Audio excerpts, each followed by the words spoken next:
Hello everyone, I am Gyan and you are learning computer science with Python for class 11th. In this video we are going to learn about lists in Python. Lists in Python. In Python, if you write opening and closing square brackets and write various comma separated values in between opening and closing square brackets, then this data type is called a list. You can have a variable in which you can assign reference of a list 1, 2, 3. So variable A points to a list data type. So this is a list. Comma separated values in between opening and closing square brackets is a list. This is a list. A list can consist of only string elements in it, like hi, hello, how are you? This is a list having 3 elements. A list can consist of real numbers like 1.2, 3.4, 5.6. This is also a list. A list can consist of heterogeneous elements like one element is a whole number, other element is a string, and the third element is a real number, means a fraction number. This can also be a list. A list can also consist of various strings in it, in which every string consists of just one character, A, B, C. So in this list we have 3 elements. All the elements are one string and every string consists of just one character. A list can consist of 0 elements in it. Here we have a list with 0 elements in it assigned to the variable A. So this is a list with 0 elements inside it. This is called an empty list. List with no member, also called empty list. So let's try creating these lists practically.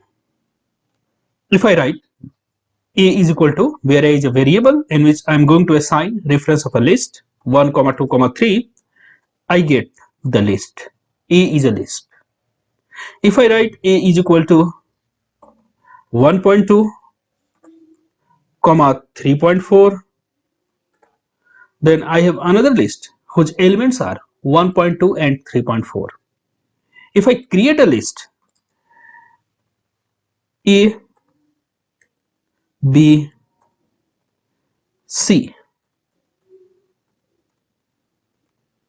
this is a list of 3 strings of single character. Okay, so here we have various types of list. We can assign reference to an empty list to a variable. If I type A, we have an empty list. So these are the various lists supported by Python. Next topic we are going to study is various ways of creating list. Means how many different ways you have to create lists. So the first way is called list display method. List display method. What happens in list display method is you actually write the list by yourself. You write list like A is equal to 1, 2, 3. This is the list display method. So when you write a list by yourself in the program with all its element, that is called list display method. So whatever we have learned up to now, all are list display method. Now suppose that you are creating a list with list display method and your list is very long. It's too long to accommodate in this line. Then how you will able to write all the elements in the list? Suppose that I have exhausted my line within these 3 elements. If I have exhausted my line, then I can just press enter and continue typing other elements of the list. I forgot a comma between 3 and 4. So write here comma 4 and 5. This is my list. Okay, if I exhaust a line while typing a list, I can continue in the next line by pressing enter. If I write here a is equal to opening a square bracket 1 comma 2 comma 3, I give a comma, press enter, 4 5, write closing square bracket, press enter, and here my list is. This is how you accommodate long lists in Python. After long lists, using list display method, we can create another type of list that is called nested list. So nested list means a list as an element of another list. If I write here L1 is equal to 3, 4, 5, 6, 7. This is a list in which we have 4 elements. The first element is 3, second element is 4, third element is a list, and this is the fourth element. So we are going to create a list having 4 elements, 3, 4, the third element which itself is a list, and fourth element 7. In the third element which itself is a list, we have 2 elements in it, 5 and 6. So how many elements you have in the list? We have 4 elements in the list. This is called a nested list. A nested list means a list is a member of another list. Let's create a nested list here. L is equal to 3, 4, 5, 6, 7. So here is my list having 4 elements, 3, 4, the list 5, 6 and 7. After list display method, we have another method to create a list, that is by using the list method. The list method. If you pass a sequence in the list method, you will be able to create a list. That means L is equal to list and you pass any sequence in it. By passing a sequence to the list method, you will be able to create a list out of the given sequence by using the elements of the given sequence. What can be a sequence? A sequence can be a string, a list, a tuple, a set. These are the sequence. The elements of the list will be elements of this sequence. Let's try creating a list by using the list method practically. Let's create a string s is equal to apple, and I want to create a list by using the string s. List, in the opening and closing a small bracket, type s, press enter. If I type l, here we got a list. The various elements of the list are various characters of the string A, P, P, L and E. Similarly, I can directly pass the string literal in the list method in order to create a list. So I can write here hello, and I will end up creating a list whose various elements are H, E, L, L and O. In the similar way, I can create a tuple. Inside tuple, we are going to have various elements like 1, 2, 3 and 4. Press enter. This is my tuple. And I can create a list using the elements of this tuple, like L is equal to list T here. This is my list whose various elements are elements of the tuple.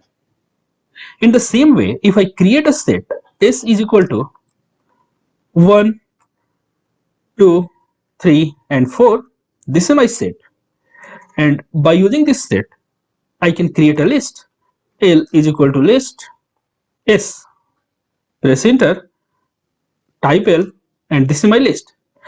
A question for you: if I create a set like 1, 2, 3, 2, 4. And I write here L is equal to list set S. Can you tell me what are the various elements of L? The various elements of L are only 1, 2, 3 and 4, because whenever we have repeated element in the set discards multiple repetition of an element. So 2 is not appeared twice in the set itself. Therefore, how it will be appeared twice in the list created from this set? Okay. Therefore, we have only 4 elements in the list 1, 2, 3 and 4.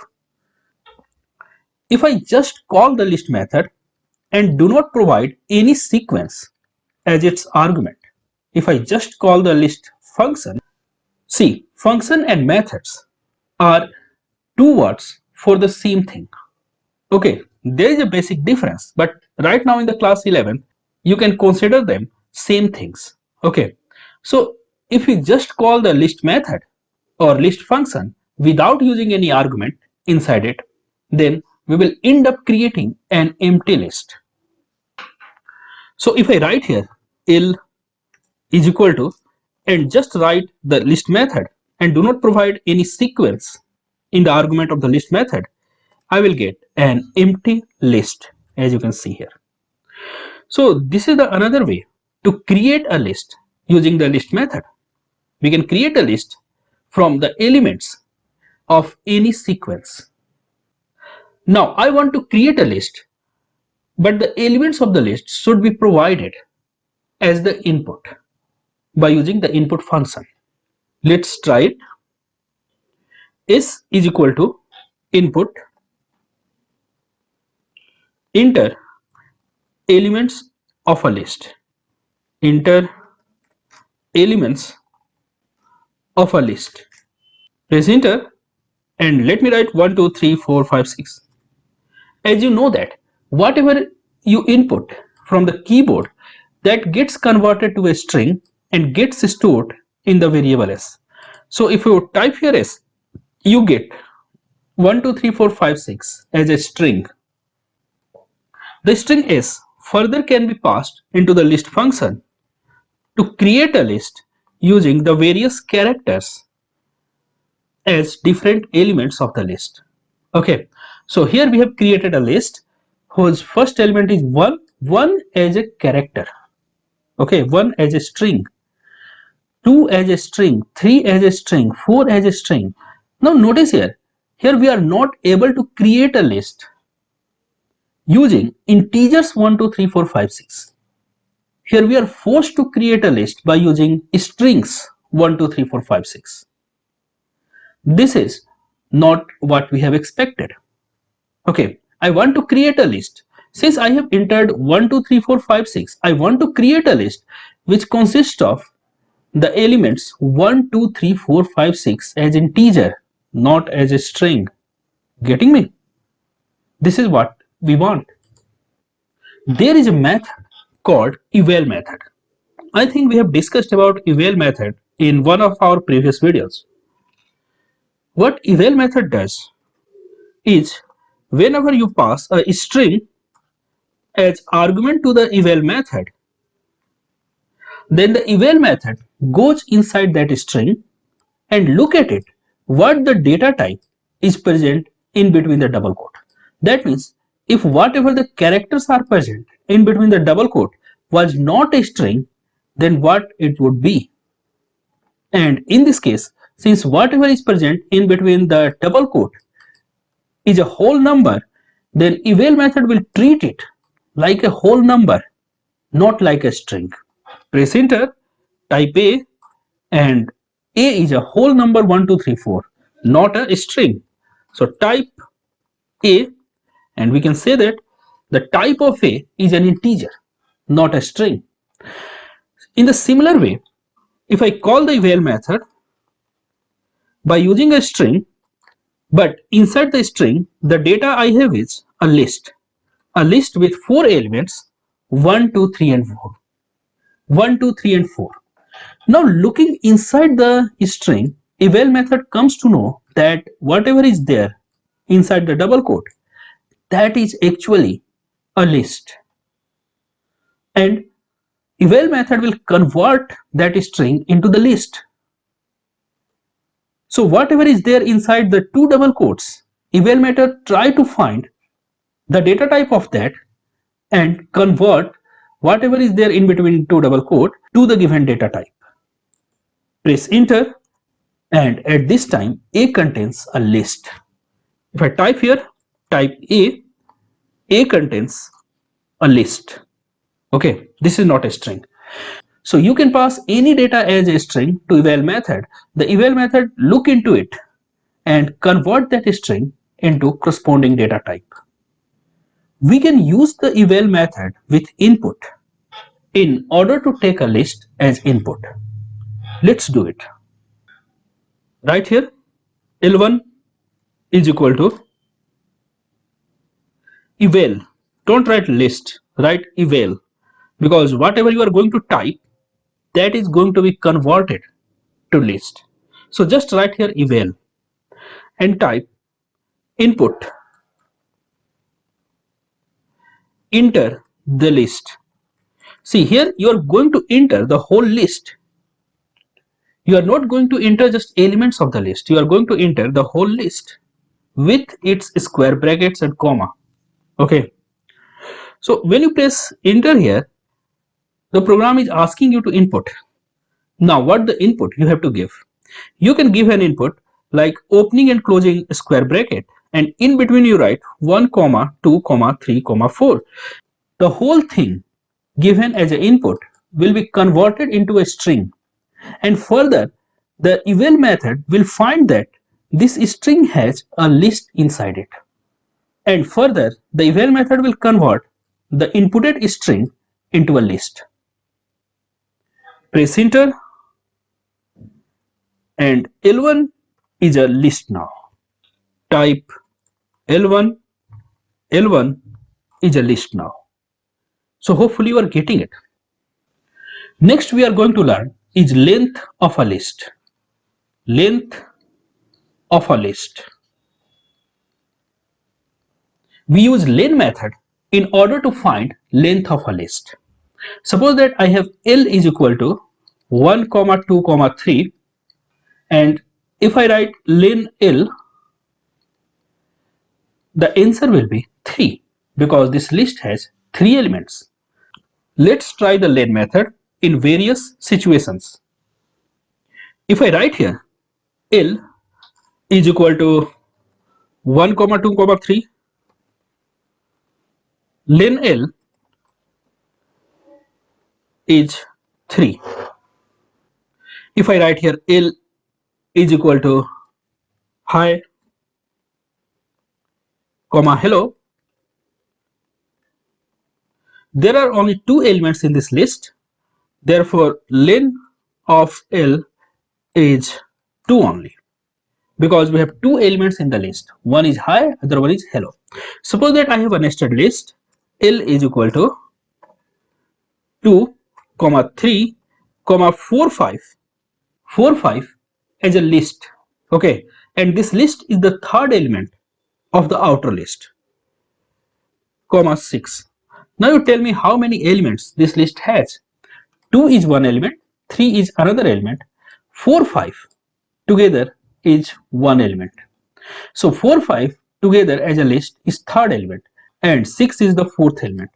If I write len L, the answer would be 4 because we have just 4 elements. Okay, element number 1, element number 2, element number 3, and element number 4. This is the len method, and we will be using len method at various occasions in this course.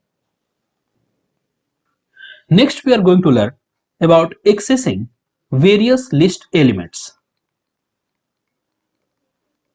Accessing various list elements means list indexing. Indexing in list is similar to indexing in string. If I create a list like L is equal to 1, 2, 3, 4. So there will be two index to this list. One will start from left and go to right, and that index will start with 0, then 1, then 2, then 3. So this is the index from left to right starting with 0. There is another index to the list that starts with -1 from right to left. So -1, -2, -3, -4. So there are two index of the list. And indexing of list is similar as the string.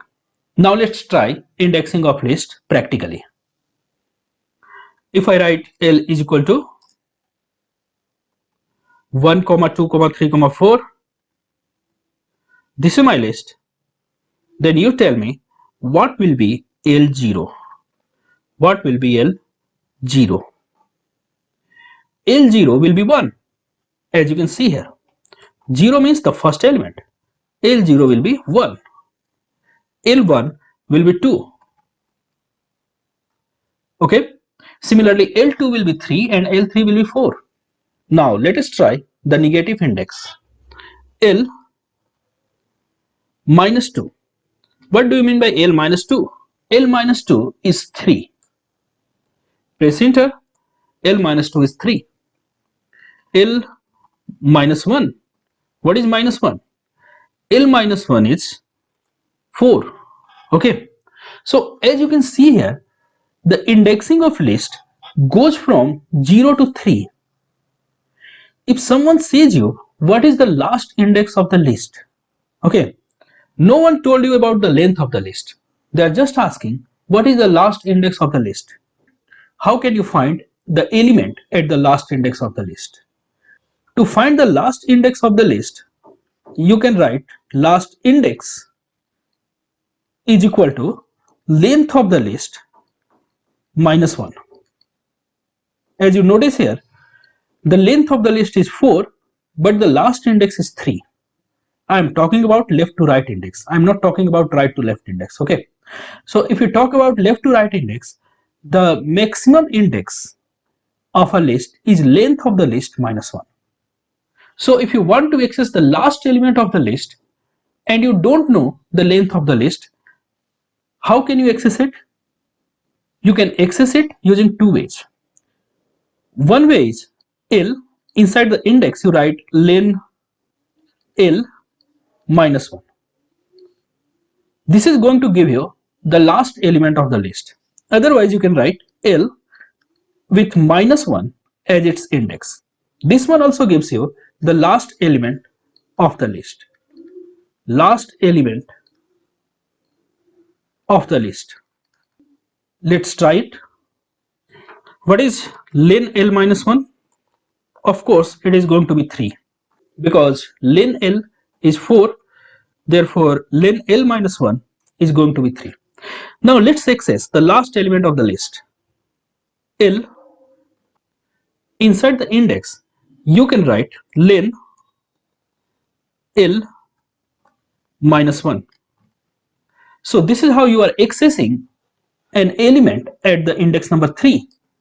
The element at the index number 3 is 4. Therefore, you got here 4. If I write L minus 1, you are accessing again the element at the index minus 1. The element at the index minus 1 is again 4. Therefore, we get here 4. If I write L is equal to 1, 2, 3, 4 and 5. How many elements are there? Let's calculate length of this list. As we talked, the length of this list is only 4. Okay, so length of this list is 4. Now if you want to access the last element, again you write L minus 1, you accessed the last element, that is 5. You write L len L minus 1. This also gives you the last element of the list. But suppose that I want to access this element number 2 means 0, 1, 2 from left to right of the list. If I write here L2, it gives me a list. Okay, because the element 2 is a list in itself. Now, in the list at the second element, I want to access the first element of this list. How can you do it? To do that, you write L, the second element of the list, and since the second element of list is itself a list, in that list I want to access the first element, that is the 0th element of the list. So I write the 0th element.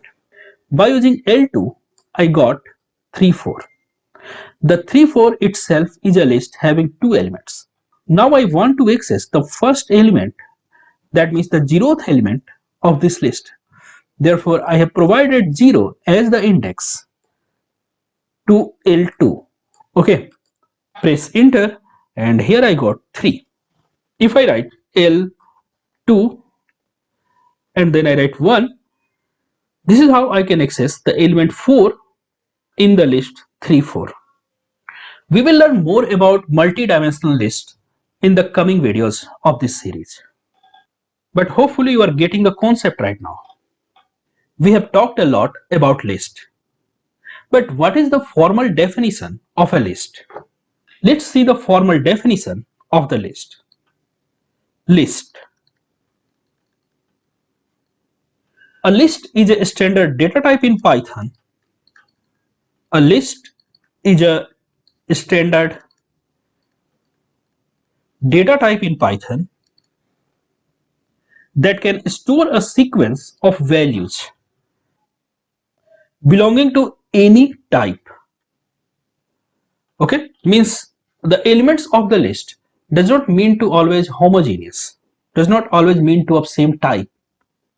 The elements in the list can be of heterogeneous type, means one element of a list can be a whole number, other element of the list can be a fraction, the third element of the list can be a string, the fourth element of the list can be a tuple. It can be anything. An element of the list can be anything. The lists are depicted through square brackets. Okay, this is the definition of list. And as I told you, any data type can be used as an element of the list. For example, if I write here L is equal to, the first data type is integer, the second data type is 1.2, means a real number, the third data type is high, means a string, the fourth data type is list itself, say it is 8 and 9, the fifth data type is tuple, 5, 6, the sixth data type is, say it is a set, 7, 8. So here is my list. My list have various elements of different data types together. Now tell me, if I want to access the element 6, then how I can access it?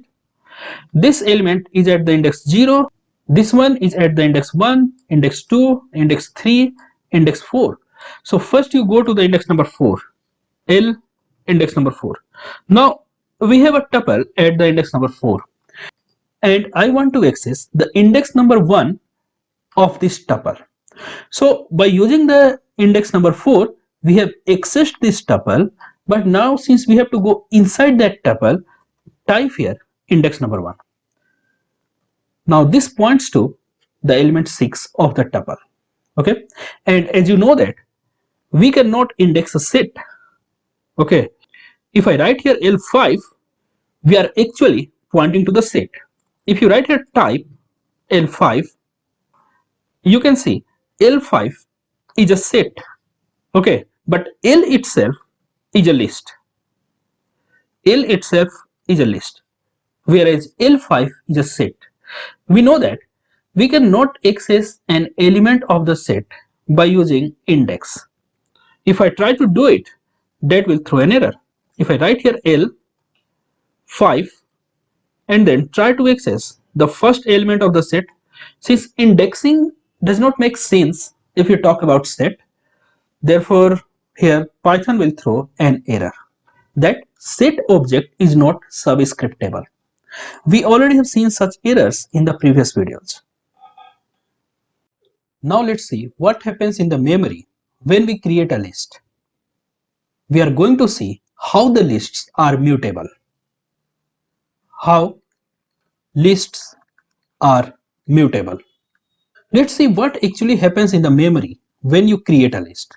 If you write L is equal to 1, 2, 3, then what happens here is that you have the variable L. The variable L is pointing to the list object. The variable L is pointing to the list object.